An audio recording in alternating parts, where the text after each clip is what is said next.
I'm Pastor George Borghardt, and this is another Higher Things video short.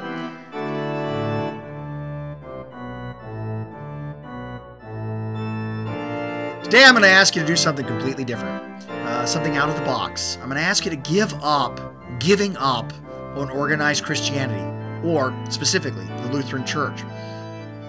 I know sort of the piety of this world is, it is more pure if it's all, well, uniquely you. A prayer is better if you're the one that's praying it from the heart. A belief system is better if you're believing it in the heart. And sort of organized religion, well, it's got a bad rap because, well, it's organized and it's got a bunch of people and they're sort of sinners, and there's politics and there's those crusades and there's all these sorts of things that the church has done that's bad. And so we're sort of invited in this world to believe and to think that when it comes to our faith, we should be Christians or at least non-denominational because, well, that's somehow more pure. And you sort of see this in the political stuff.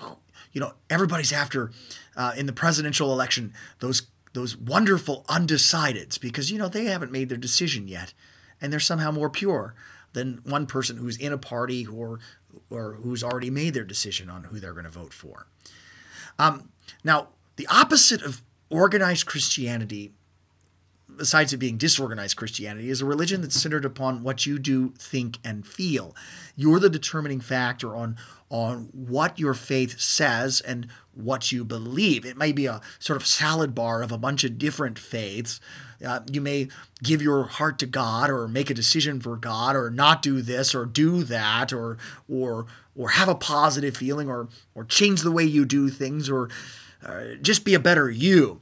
It's a religion that's right because you feel it's right, because you know it's right, because you agree with it. You and God, and He's got to believe exactly the same as you because you're believing in Him.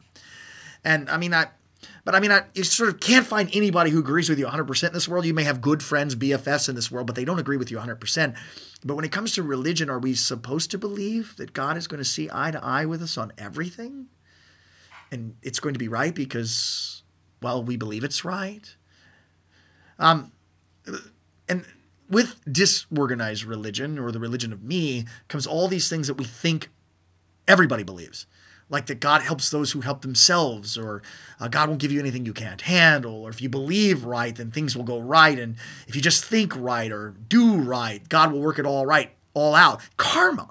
Who doesn't believe in karma? You do good, you get good in return. You do naughty things, well, you get naughty things back. You know, pay it forward and all.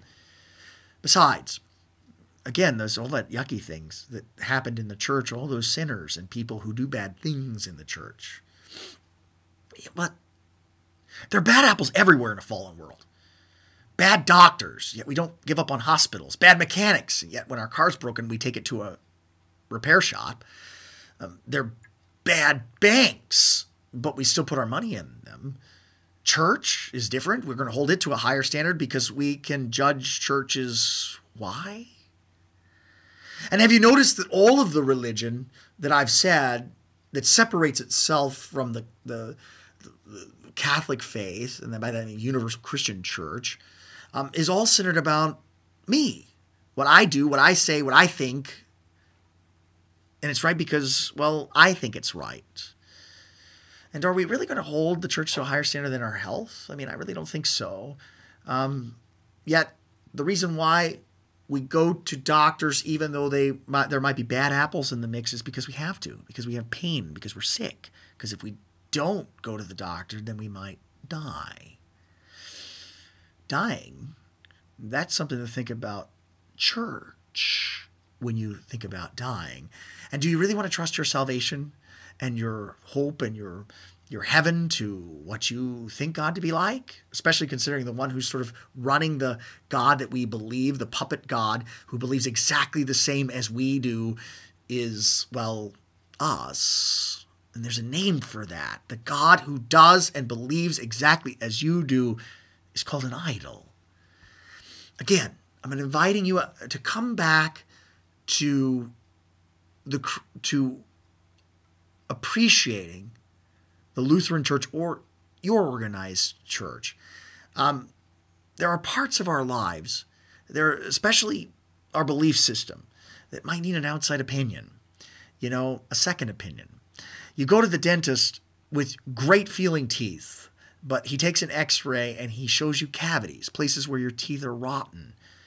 How do you know that your belief system isn't rotten if you don't have a second opinion? If you've stopped coming to church, I invite you to come back. If you have friends that have stopped coming to church, invite them back.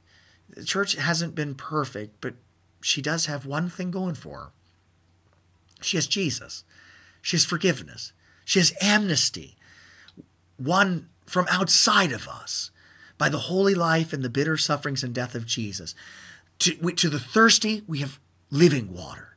To the hungry, we have real food, manna, which endures forever. And to the hurt and those who are beaten down, we have absolution.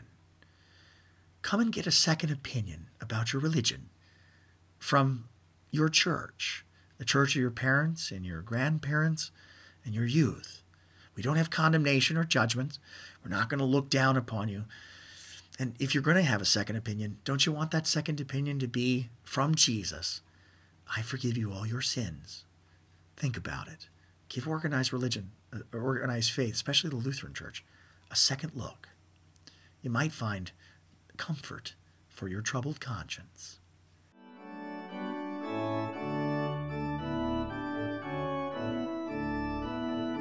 I'm Pastor George Borghardt, and this has been another Higher Things video short.